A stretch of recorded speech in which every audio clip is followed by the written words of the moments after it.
Iran America की deal लगभग done. Hormuz से टैंकर साइकिल की स्पीड में चलेंगे तो तेल के दाम कैसे कम होंगे। ईरान के बाद ट्रंप ने मुनीर शहबाज को फंसाया। अब्राहम अकॉर्ड साइन कराएंगे, नाक रगड़वा कर नेतन्याहू से माफी मंगवाएंगे।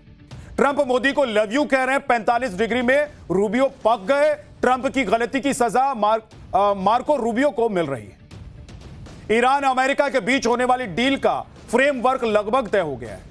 अभी दोनों तरफ से डील पर ऑफिशियल सिग्नेचर नहीं किए गए, लेकिन बात बन गई है ऐसा बताया जा रहा है। ऐसे में हॉर्मुज के खुलने का रास्ता भी साफ होता दिखाई दे रहा है। ईरान ने हॉर्मुज से 32 जहाजों को निकलने की मंजूरी दे दी है, लेकिन क्या स्विच ऑन ऑफ की तरह हॉर्मुज खुल जाएगा और सब कुछ बैक टू नॉर्मल हो जाएगा? क्या इतना आसान है सब कुछ? आज पूरा डिटेल आपको बताने वाला हूं, पूरा चैप्टर आपके सामने रखूंगा। वहीं ईरान के बाद ट्रंप अपने दूसरे मिशन पर लग गए हैं। अब्राहम अकॉर्ड पर अब ट्रंप मुस्लिम देशों से जबरन साइन करवाने पर तुले हुए हैं और इसमें सबसे पहला नंबर है पाकिस्तान। यानी ट्रंप से मिले डॉलर्स का कर्ज अब मुनीर और शहबाज को किसी भी तरह से अदा करनी ही पड़ेगी। दुनिया में चल रहे बवंडर के बावजूद पीएम मोदी अडिग खड़े हुए हैं।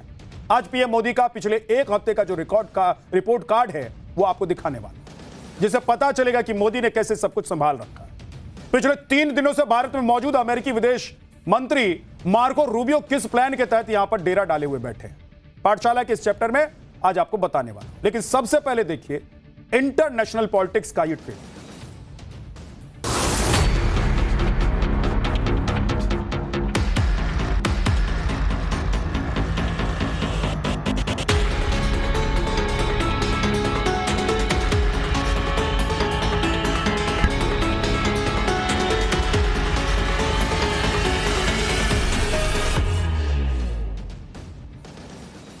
ईरान और अमेरिका के बीच कुछ चीजों पर बात पक्की हो गई है। उम्मीद की जा रही है कि अब जल्द ही दोनों देशों के बीच जंग रुक सकती है।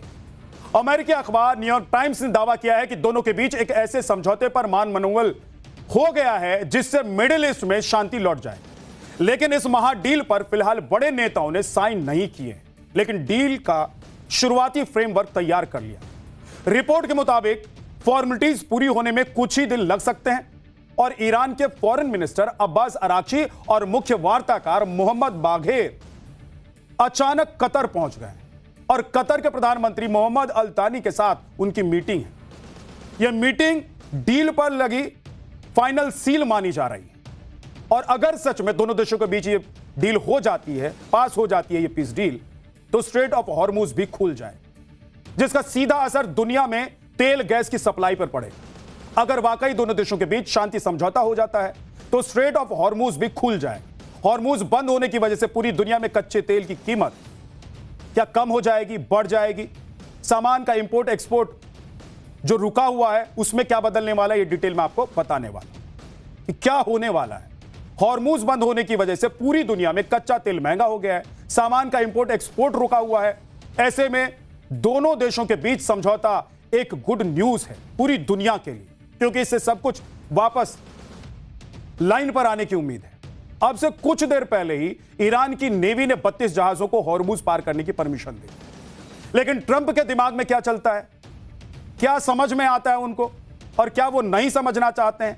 एक तरफ तो अमेरिका डील की बात कर रहे हैं वो, और दूसरी तरफ ट्रंप क्या क्या पोस्ट कर रहे हैं वो भी आज आपको दिखा रहा हूं। ये देखिए कि ट्रंप का ये जो पोस्ट है ये क्या है। एक फाइटर जेट के नीचे बंदे बम की तस्वीर ट्रंप ने पोस्ट की है और उस पर लिखा हुआ है thank you for your attention to this matter. एक और एआई से बनी तस्वीर ट्रंप ने पोस्ट की है जहां एक अमेरिकी रीपर ड्रोन ईरानी नौसेना के एक जहाज पर हमला करता हुआ दिखाई दे रहा। पोस्ट के ऊपर ट्रंप ने लिखा है एडियोस, जिसका मतलब होता है अलविदा, बाय बाय, गुड बाय। अब ट्रंप ये क्यों कह रहे हैं भाई? जब दोनों पार्टी में शांति को लेकर बात हो रही है तो फिर इस तरह के पोस्ट क्यों करना?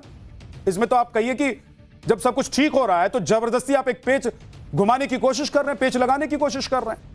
अब इसके पीछे वजह ईरान के एनरिच्ड यूरेनियम को माना जा रहा है। दरअसल ये एनरिच्ड यूरेनियम ही है जो परमाणु बम बनाने के काम आता है और ईरान पर लगे तमाम प्रतिबंध और पिछले करीब 2 महीने से चल रहे युद्ध के केंद्र में भी यही एनरिच्ड यूरेनियम है। न्यूयॉर्क टाइम्स की रिपोर्ट के मुताबिक ईरान अपने एनरिच्ड यूरेनियम को हटाने पर हामी भर सकता है, लेकिन यह कैसे होगा कब होगा यह सब अभी फाइनल नहीं हुआ है और इसी मुद्दे पर अभी भी बातचीत चल रही है।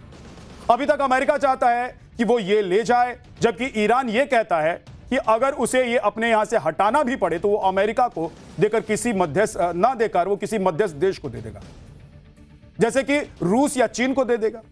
यूरेनियम वाले मुद्दे पर दोनों देशों की गाड़ी बार बार आकर अटक जाती है।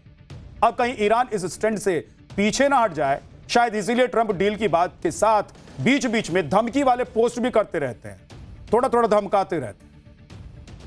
दूसरी तरफ ईरान से मामला सुलटाने के बाद अब ट्रंप अपने मिशन अब्राहम अकॉर्ड में लगे हुए हैं। ईरान को धमकाने धकियाने के बाद अब बारी आई है मुस्लिम देशों।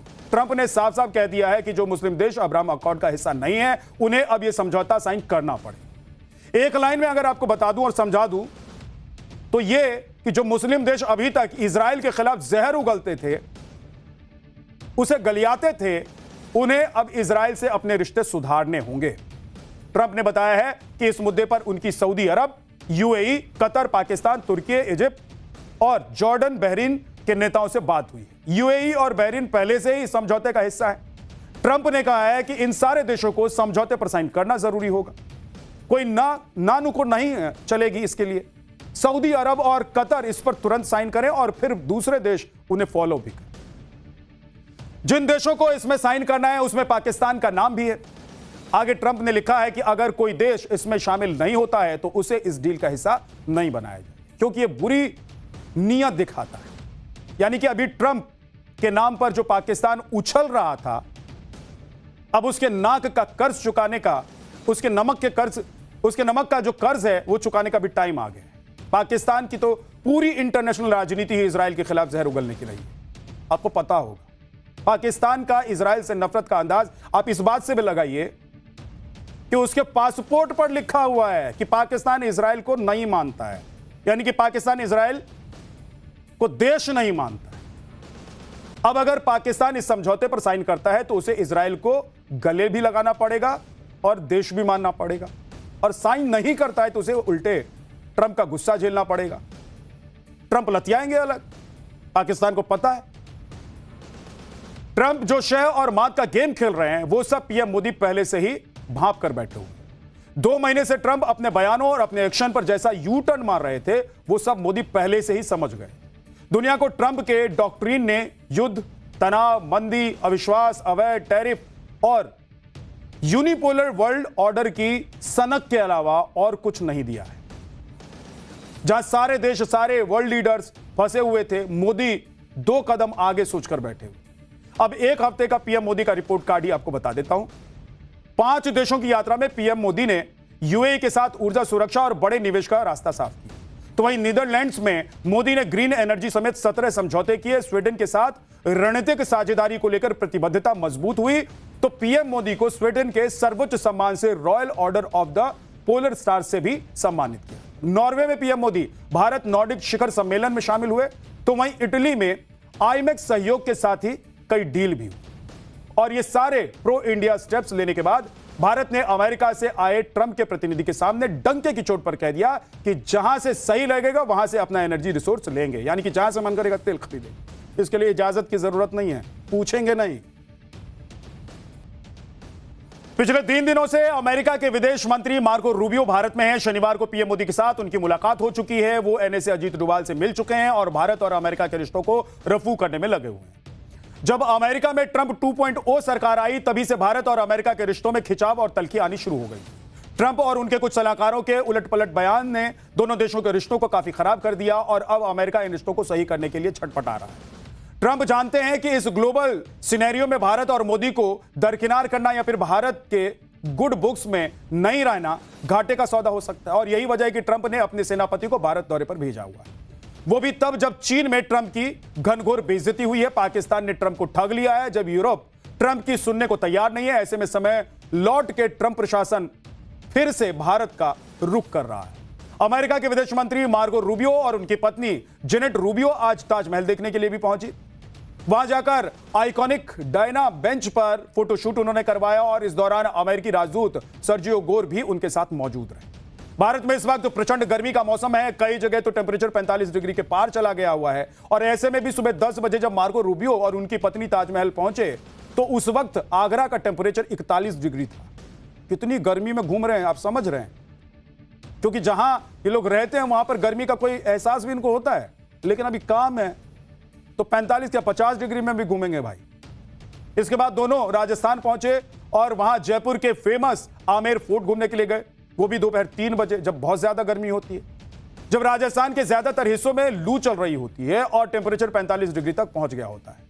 ठंडे देश से आए विदेश मंत्री की एक तरह से कहें तो यह अग्नि परीक्षा चल रही है, या धूप परीक्षा भी आप कह सकते हैं, सन परीक्षा चल रही है।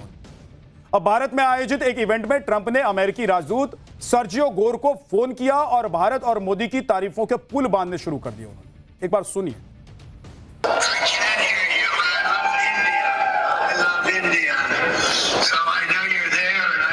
A good speech. You have to be representative of our country, Sergio. But I just want to say hello to everybody.